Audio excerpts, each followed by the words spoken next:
Hello everyone, ಇದು ನಿಮ್ಮ ನೇತ್ರ. ನಿನ್ನೆ ಎಪಿಸೋಡು ಹೆಂಗಿತ್ತು ಅಂತ ಕಮೆಂಟ್ ಸೆಕ್ಷನಲ್ಲಿ ತಿಳಿಸಿ ನನಗೆ. ಈಗ ಬಿಗ್ ಬಾಸ್ ಅವರು ಫಸ್ಟ್ ಪ್ರೊಮೋ ಬಿಟ್ಟಿದ್ದಾರೆ ಮಂಡೇದು. ತುಂಬಾನೇ ಇಂಟ್ರೆಸ್ಟಿಂಗ್ ಆಗಂತೂ ಇದೆ. ಯಾಕಂದರೆ ನಮ್ಮೆಲ್ಲರಿಗೂ ಗೊತ್ತಿತ್ತು ಆ್ಯಕ್ಚುಲಿ ಮಂಡೇ ಲಾಸ್ಟ್ ವೀಕ್ ಅಂತ ಬಂದರೆ ಡೆಫಿನೆಟ್ಲಿ ಎಲ್ಲರೂ ಕೂಡ ನಾಮಿನೇಷನಲ್ಲಿ ಇದ್ದೇ ಇರ್ತಾರೆ, ಎಕ್ಸೆಪ್ಟ್ ಟಿಕೆಟ್ ಟು ಫಿನಾಲೆ ಗೆದ್ದಿರೋ ವ್ಯಕ್ತಿ. ಸೊ ಈ ಸಲ ಹನುಮಂತ ಅವರು ಮಾತ್ರ ನಾಮಿನೇಷನಲ್ಲಿ ಇರಲ್ಲ, ಇನ್ನು ಮಿಕ್ಕಿದ ಕಂಟೆಸ್ಟೆಂಟ್ಸ್ ಎಲ್ಲರೂ ಕೂಡ ನಾಮಿನೇಷನಲ್ಲಿ ಇದ್ದೇ ಇರ್ತಾರೆ. ಮತ್ತು ಬಿಗ್ ಬಾಸ್ ಅವರು ಇದನ್ನು ನೆಕ್ಸ್ಟ್ ಲೆವೆಲ್ಗೆ ತೊಗೊಂಡೋಗಿದ್ದಾರೆ ಟಾಸ್ಕ್ ಮೂಲಕ ಅಂತ ಹೇಳ್ಬೋದು.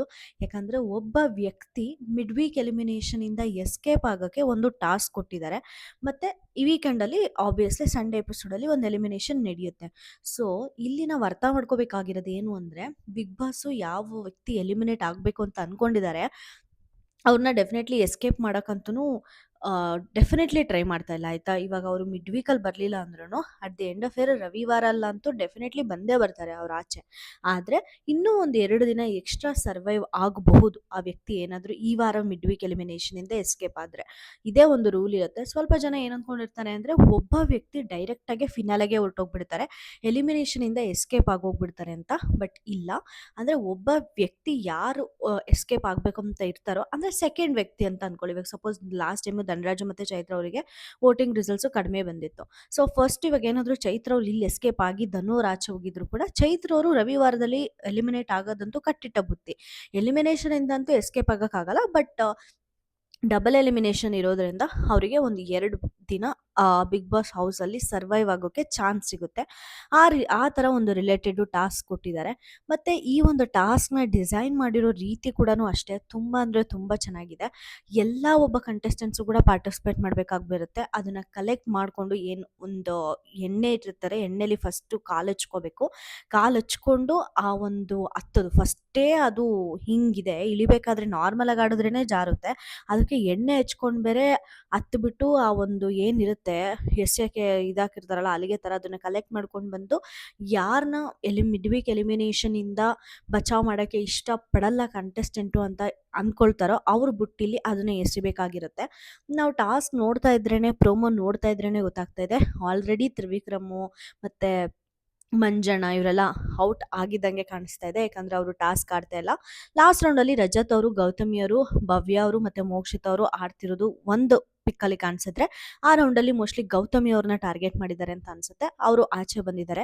ಮತ್ತು ಇಲ್ಲಿ ಟಾರ್ಗೆಟ್ ಮಾಡೋದು ತಪ್ಪಾ ಅಂತ ಅಂದರೆ ಖಂಡಿತ ಇಲ್ಲ. ಯಾಕಂದರೆ ಆ್ಯಸ್ ಎ ಗೇಮಲ್ಲಿ ಟಾರ್ಗೆಟ್ ಮಾಡೋದು ಖಂಡಿತ ತಪ್ಪಲ್ಲ.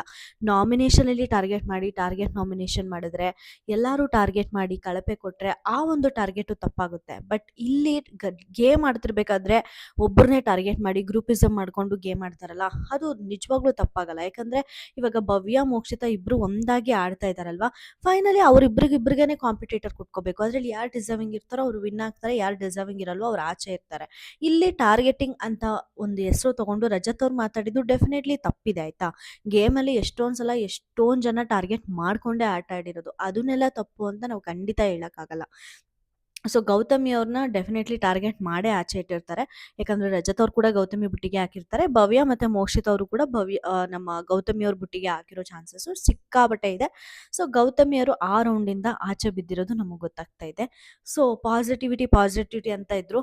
ನನಗೆ ಸ್ಟಾರ್ಟಿಂಗು ಗೌತಮಿ ಅಂದರೆ ಅಷ್ಟೊಂದು ಇಷ್ಟ ಆಗ್ತಾ ಇರಲಿಲ್ಲ ಆಯಿತಾ. ಪಾಸಿಟಿವಿಟಿ ಅಂತಲೇ ಇರೋರು ಈ ಕಡೆ ಬೇರೆಯವ್ರ ಕಡೆ ಎಲ್ಲ ಮಾತಾಡ್ತಾ ಇರೋರು. ಮೋಕ್ಷಿತ್ ಅವ್ರ ಬಗ್ಗೆನೂ ಕೂಡ ಎಷ್ಟೊಂದು ಸಲ ಮಾತಾಡಿದ್ದಾರೆ. ಒಂದು ಮಹಾರಾಜ ಟಾಸ್ಕಲ್ಲಿ ಮೋಕ್ಷಿತಗೆ ಮೂಗ್ನತ್ ಕೊಡಲ್ಲ ಅನ್ನೋದಾಗಿರ್ಬೋದು, ಈ ಥರ ಒಂದು ಚಿಕ್ಕದೆಲ್ಲ ಕನ್ಸಿಡರ್ ಮಾಡಿದಾಗ ನನಗೆ ಏನು ಗುರು ಪಾಸಿಟಿವಿಟಿ ಅಂತಾರೆ, ಇವ್ರು ಪಾಸಿಟಿವಿಟಿ ಇಷ್ಟೇನಾ ಅಂತ ಅನ್ಸೋದು.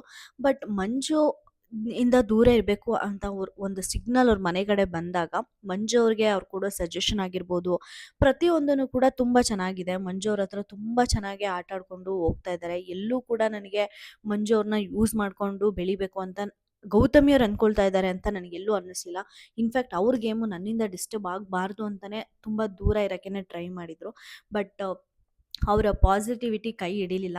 ಎಕ್ಸಾಂಪಲ್ಲು ಧರ್ಮ ಅವರಾಗಿರ್ಬೋದು, ಅನುಷ್ ಅವರಾಗಿರ್ಬೋದು, ಅವರು ಕೂಡ ಅಷ್ಟೇ ತುಂಬ ಒಳ್ಳೆತನದಿಂದ ಬಿಗ್ ಬಾಸ್ ಮನೇಲಿ ಇದ್ದರು. ತುಂಬ ಚೆನ್ನಾಗಿ ಆಟ ಆಡೋಕ್ಕೆ ಟ್ರೈ ಮಾಡಿದರು. ಅನುಷ್ ಅವ್ರ ಗೇಮ್ ಅಂತೂ ಎಷ್ಟು ಇಂಪ್ರೂವ್ ಆಗಿತ್ತು ಅಂದರೆ ಅಷ್ಟು ಇಂಪ್ರೂವ್ ಆಗಿತ್ತು.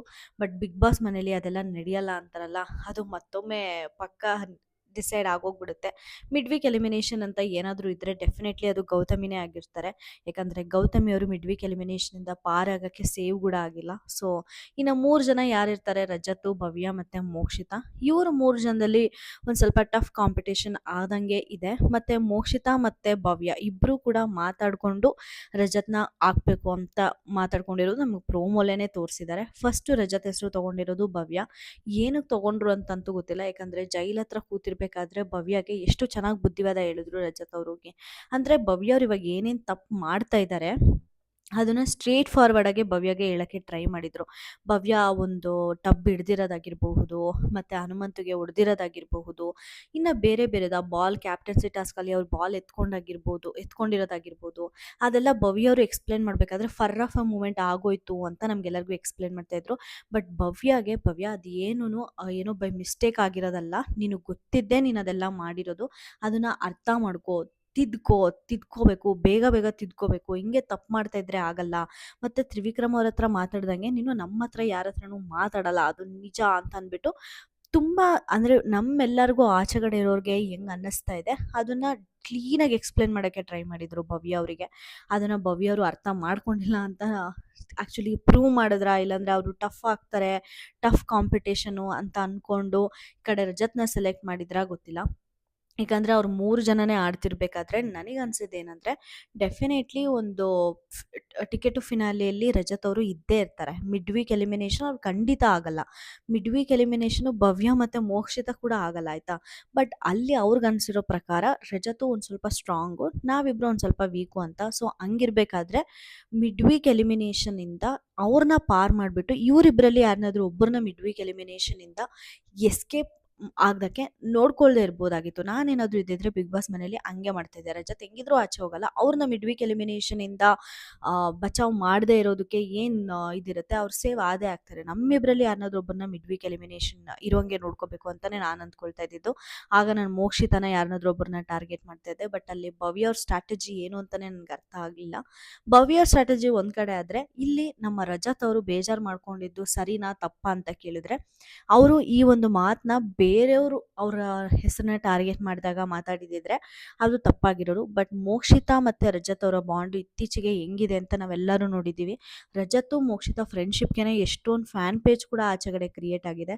ಸೊ ಮೋಕ್ಷಿತಾಯಿಂದ ಡೆಫಿನೆಟ್ಲಿ ರಜತ್ ಅವರು ಇದನ್ನೇನು ಎಕ್ಸ್ಪೆಕ್ಟ್ ಮಾಡಿರಲ್ಲ. ಸಡನ್ನಾಗೆ ಮೋಕ್ಷಿತಾ ಅವರು ರಜತ್ನ ಟಾರ್ಗೆಟ್ ಮಾಡಿದಾಗ ಡೆಫಿನೆಟ್ಲಿ ಅವ್ರಿಗೆ ಬೇಜಾರಾಗಿರುತ್ತೆ. ಅದನ್ನೇ ಒಂದು ಮಾತಾಡೋದು ಅಲ್ಲಿ ರಜತ್ ಅವರು, I don't expect this from you ಅಂತ ಹೇಳ್ತಾರೆ. ಡೆಫಿನೆಟ್ಲಿ ಅದನ್ನು ಖಂಡಿತ ಮೋಕ್ಷಿತಾಯಿಂದ ಎಕ್ಸ್ಪೆಕ್ಟ್ ಮಾಡಿರಲ್ಲ. ಇಂಡಿವಿಜುವಲ್ ಗೇಮೇ ಆಡೋಣ ಅಂತಲೇ ಅಂದ್ಕೊಂಡಿರ್ತಾರೆ ರಜತ್ತು. ಇನ್ಫ್ಯಾಕ್ಟ್ ಮೋಕ್ಷಿತಾ ಅವರು ರಜತ್ ಅವ್ರಿಗೆ ಕೈ ಗೂಡಿಸ್ಲಿಲ್ಲ, ಭವ್ಯ ಅವ್ರಿಗೆ ಕೈ ಗೂಡಿಸ್ಲಿಲ್ಲ ಅಂದಿದ್ದಿದ್ರೆ, ಮೋಕ್ಷಿತಾ ಏನಾದರೂ ಭವ್ಯ ಅವ್ರನ್ನ ಬಕೆಟ್ನ ಟಾರ್ಗೆಟ್ ಮಾಡಿದಿದ್ರೆ ರಜತ್ತು ಕೂಡ ಭವ್ಯ ಬಕೆಟ್ನೇ ಟಾರ್ಗೆಟ್ ಮಾಡಿರೋರು. ಲಾಸ್ಟ್ ರೌಂಡ್ ಏನಿರುತ್ತೆ ಅದು ರಜತ್ತು ಮತ್ತು ಮೋಕ್ಷಿತಾ ಇಬ್ಬರು ಸೇರಿ ಆಡಿರೋರು. ಆ ಒಂದು ಗೇಮ್ನ ಆಡೋಕ್ಕೆ ಚೆನ್ನಾಗಿರ್ತಿತ್ತು ಅಂತ ಅನ್ಸುತ್ತೆ. ಇಲ್ಲಿ ಭವ್ಯ ಅವರ ಸಿಕ್ಕಾಪಟ್ಟೆ ಕ್ಲವರ್ ಇದೆ. ನಾನು ಹೇಳಿದ್ನಲ್ಲ ಅವಾಗ ಭವ್ಯ ಅವ್ರ ಸ್ಟ್ರಾಟಜಿ ಏನಪ್ಪ ಆಗಿರುತ್ತೆ, ಯಾಕೆ ಹಿಂಗೆ ಮಾಡಿದ್ರು ಅಂತ. ಭವ್ಯ ಅವ್ರ ಸ್ಟ್ರಾಟಜಿ ಏನಾಗಿತ್ತು ಅಂದರೆ, ಇವಾಗ ನಾನೇನಾದರೂ ಮೋಕ್ಷಿತನ ಇನ್ಫ್ಲುಯೆನ್ಸ್ ಮಾಡಲಿಲ್ಲ ಅಂದರೆ ರಜತ್ತು ಡೆಫಿನೆಟ್ಲಿ ಮೋಕ್ಷಿತನ ಇನ್ಫ್ಲುಯೆನ್ಸ್ ಮಾಡ್ತಾರೆ. ಸೊ ಅವಾಗ ನಾನು ಇದರಿಂದ ಆಚೆ ಉಳಿತೀನಿ, ಮೋಕ್ಷಿತನೇ ರಜತ್ ವಿರುದ್ಧ ತಿರುಗಿಬಿಟ್ರೆ ಡೆಫಿನೆಟ್ಲಿ ನಾನು ಸೇವ್ ಆಗ್ತೀನಿ ಅನ್ನೋ ಒಂದು ಸ್ಟ್ರಾಟಜಿನೇ ಮಾಡಿರೋದು. ಮತ್ತು ನಿಮ್ಮೆಲ್ಲರಿಗೂ ಗೊತ್ತು ಭವ್ಯ ಮತ್ತು ಮೋಕ್ಷಿತಾ ಇವರಿಬ್ಬರಲ್ಲಿ ಡೆಫಿನೆಟ್ಲಿ ಭವ್ಯನೇ ಸ್ಟ್ರಾಂಗು. ಆಚೆಗಡೆ ಬುಟ್ಟಿಗೆ ಮೋಕ್ಷಿತಾ ಬುಟ್ಟಿಗೆ ಭವ್ಯನೇ ಜಾಸ್ತಿ ಆಗ್ತಾರೆ. ಸೊ ಈ ಒಂದು ಇದರಲ್ಲಿ ಮಿಡ್ ವೀಕ್ ಎಲಿಮಿನೇಷನಿಂದ ಭವ್ಯ ಅವರು ಪಾರಾಗೋದಂತೂ ಗ್ಯಾರಂಟಿ, ಡೆಫಿನೆಟ್ಲಿ ಅವರೇ ಆಗಿರ್ತಾರೆ, ಅದಂತೂ ಗ್ಯಾರಂಟಿ.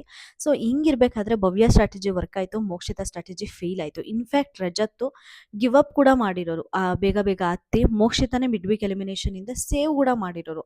ಅಷ್ಟು ಇಷ್ಟ ಮೋಕ್ಷಿತಾ ಅಂದರೆ ರಜತ್ಗೆ, ಅಷ್ಟು ಫ್ರೆಂಡ್ಶಿಪ್ ಅವ್ರ ನಡುವೆ ಅಷ್ಟು ಚೆನ್ನಾಗಿದೆ. ಬಟ್ ಅದನ್ನು ಎಲ್ಲೋ ಒಂದು ಕಡೆ ಭವ್ಯ ಅವರು ಅಡ್ವಾಂಟೇಜ್ ಆಗಿ ಡೆಫಿನೆಟ್ಲಿ ತೊಗೊಂಡ್ರು. ಅದು ಅವ್ರ ಸ್ಟ್ರಾಟಜಿ ವರ್ಕ್ ಕೂಡ ಆಯಿತು. ಫಸ್ಟ್ ಟೈಮ್ ಭವ್ಯ ಅವರು ಅವ್ರ ಬ್ರೈನ್ ಯೂಸ್ ಮಾಡಿದ್ದಾರೆ ಅಂತ ಅನ್ನಿಸ್ತು ನನಗೆ. ಓವರ್ ಆಲ್ ಪ್ರೋಮೋ ನೋಡೋಕೆ ಹೋದರೆ ನಮಗೊಂದು ಕ್ಲಾರಿಟಿ ಅಂತೂ ಸಿಗುತ್ತೆ. ಭವ್ಯ ಈ ಸಲ ಮಿಡ್ ವೀಕ್ ಎಲಿಮಿನೇಷನಿಂದ ಬಚಾವು. ಇನ್ನು ಮಿಕ್ಕಿದವರೆಲ್ಲ ಮಿಡ್ ವೀಕ್ ಎಲಿಮಿನೇಷನಲ್ಲಿ ಇರ್ತಾರೆ. ಮೋಸ್ಟ್ ಪ್ರಾಬಬ್ಲಿ ಗೌತಮಿನೇ ಮಿಡ್ ವೀಕ್ ಎಲಿಮಿನೇಷನಲ್ಲಿ ಆಗೋದು ಅನ್ನೋದು ನನ್ನ ಅನಿಸಿಕೆ. ಗೌತಮಿ ಅವ್ರ ಮಂಜು ಇವರಿಬ್ಬರಲ್ಲಿ ಯಾರಾದರೂ ಎಗರೋಗ್ಬೋದು. ಯಾಕಂದರೆ ಮಂಜು ಅವ್ರ ಆಟ ಏನು ಆಹಾ ಸೂಪರ್ ಅನ್ನಂಗೇನಿಲ್ಲ ಈ ವಾರ. ಅದಕ್ಕೋಸ್ಕರ ನಿಮಗೆ ಯಾರು ಮಿಡ್ ವೀಕ್ ಎಲಿಮಿನೇಷನಲ್ಲಿ ಎಲಿಮಿನೇಟ್ ಆದರೆ ಚೆನ್ನಾಗಿರುತ್ತೆ ಅಂತ ನನಗೆ ಕಮೆಂಟ್ ಸೆಕ್ಷನಲ್ಲಿ ತಿಳಿಸಿ. ಇನ್ನು ಭವ್ಯ ಅವ್ರ ಸ್ಟ್ರಾಟಜಿ ಹೆಂಗಿತ್ತು ಅಂತ ಕೂಡ ನನಗೆ ಕಮೆಂಟ್ ಸೆಕ್ಷನಲ್ಲಿ ಹೇಳೋದನ್ನ ಮರ್ತೋಗ್ಬಿಡಿ ಅಂತ ಹೇಳ್ತಾ ನಾನು ವಿಡಿಯೋನ ಮುಗಿಸ್ತಾ ಇದ್ದೀನಿ. Thank you so much.